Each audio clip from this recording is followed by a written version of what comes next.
या देवी सर्वभूतेषु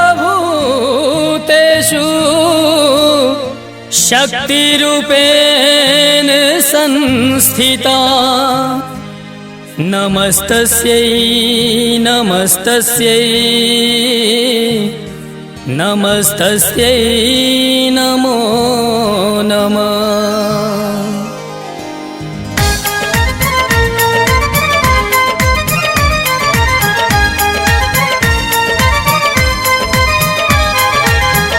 एखन अपने सब सुन रहल छी एपी प्रोडक्शन के प्रस्तुति।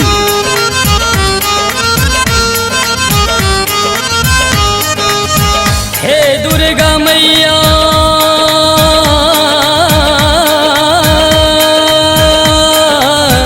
हे दुर्गा मैया शरण यहाँ के लूं जग जननी दुख हरनी कल्याणी है बेरा पार करूँ माँ दुख सा उबार करूँ माँ है बेरा पार करूँ माँ दुख सा उबार करूँ माँ।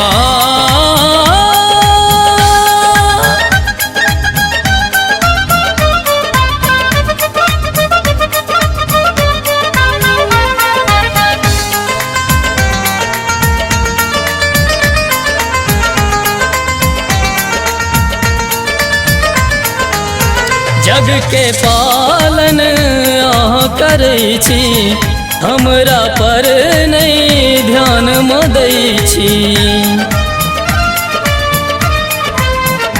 हाँ जग के पालन अहाँ करै छी हमरा पर नहीं ध्यान दै छी। हम अहाँ बिन नहीं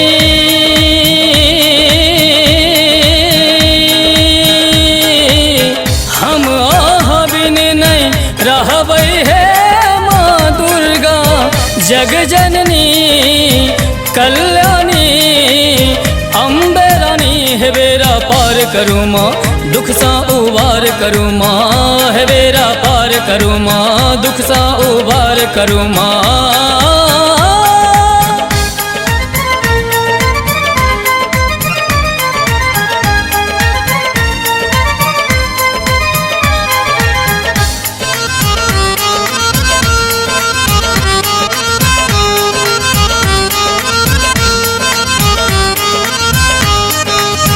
महिषासुर के संहार के लूं अत्याचार सा जग के बचेलूं।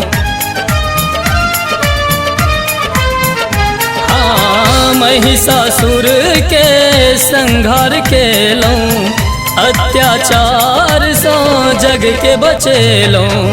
हमरो नैया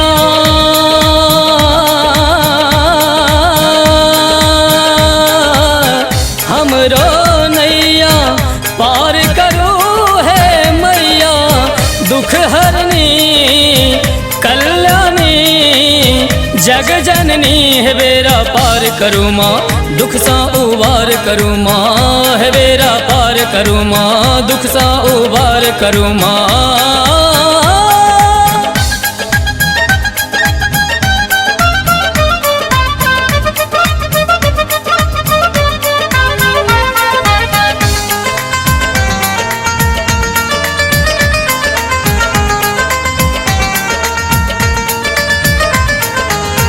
सबके मैया सिरा पुरबियो पूजा रविंदर के विनती सुनियो। हाँ सबके मैया सिरा पुरबियो पूजा रविंदर के विनती सुनियो। संतोष लाल के